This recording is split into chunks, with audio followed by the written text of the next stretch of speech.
So, what do you think the world population is? Roughly 8.2 billion-ish, around that margin. Yeah, 8.2, that's right.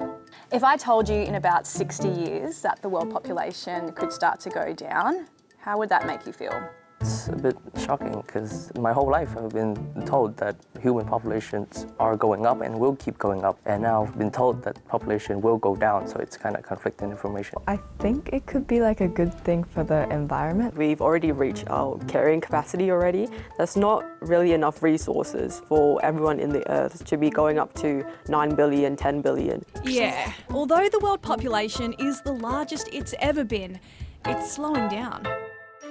According to the UN's World Population Prospects 2024 report, the world population is expected to grow by another 2 billion over the next 60 years, peaking at around 10.3 billion in the mid-2080s. But by the end of the century, they reckon it'll drop to around 10.2 billion, which is around 700 million people fewer than what experts predicted a decade ago. We were once and only very recently concerned about overpopulation, and now we've had this dramatic shift to be concerned about depopulation. And that is a massive change in consideration and concern.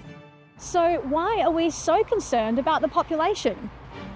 Well, thanks to the evolution of agriculture, technology and medicine, the human population has skyrocketed. And because we're living longer and healthier lives than ever before, it's got a lot of people worried about the possible consequences of overpopulation, like famine, pollution, social and ecological collapse. And if we went back to the 60s, there were a bunch of scientists and demographers and environmentalists running around saying that the fast rate of the population growth was essentially going to cause the end of civilization as we knew it.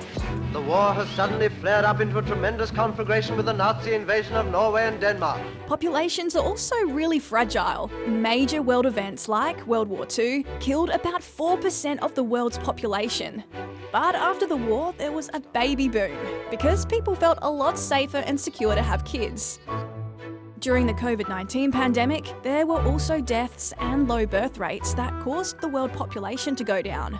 During the pandemic, prices of everything gone up and inflation also happened, but salary and wages of people did not go up the same, so people have to put in more hours and be more stressed, having less time for each other, having less time to do other things or to have babies.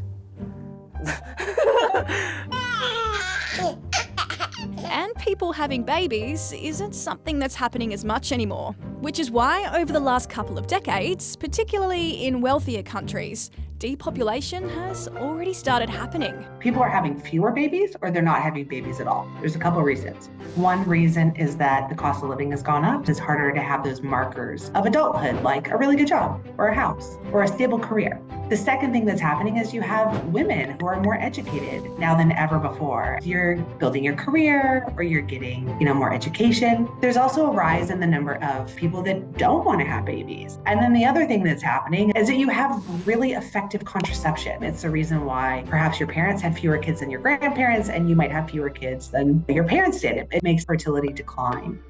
And if we want the population to grow, each family needs to have at least 2 children so that each parent can be replaced. But in a lot of places around the world, populations are experiencing below replacement fertility, meaning the number of deaths exceed the number of births. So we're left with an aging population and not enough children to replace them. Let's look at China. Until recently, it was the world's most populous nation, but according to China's National Bureau of Statistics, China's population fell for a second year in a row, falling by about 2 million people. Widespread COVID-19 outbreaks, along with China's one-child policy, which aim to control the growing population, are big reasons behind the country's aging and shrinking population. Japan's population is also falling pretty fast because of things like cost of living, low immigration, and an aging population. And experts reckon the population will shrink by half to about 63 million in 2100. And in places like Australia and right across Europe, there's either slow or no population growth. A healthy birth rate's good for Australia, and we want to make it easier for people to make that choice if they want to. Even though the world population is predicted to go down, populations in poorer countries are still going up.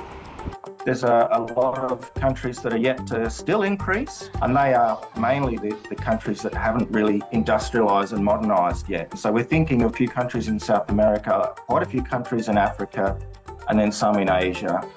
But this overall downward trend is causing some people to sound the alarm. So some people think it's a population crisis. Everyone is going to think everyone is going to disappear, and that might cause different social political issues as well. It's natural to have a rise and a low in population. What goes up has to go down. Yeah, there are a lot of different opinions about this. Some people think fewer humans will help alleviate some of the impacts we're having on the environment, while others reckon it'll put a huge strain on the economy and our lifestyles. There'll be more older age people who are like retired, and there wouldn't be like any other younger people for them to rely on. But some experts say depopulation isn't something to worry about, that it's just a transition reflecting an improvement of life quality. And it's an opportunity to start adapting to change rather than trying to control it. No, you don't need to be afraid of a declining population. It is time now, with this demographic transition that we're undergoing, that we adapt to our population futures and make plans for what is likely to come. It might mean we might have to adapt to the new environment, maybe the new space, the new amount of resources we're going to have. Well, the future could lead to generational imbalances because there will be less labour-intensive workforce for like the younger generation. There's not enough workers to take care of old people, so changes has to be happening in the future.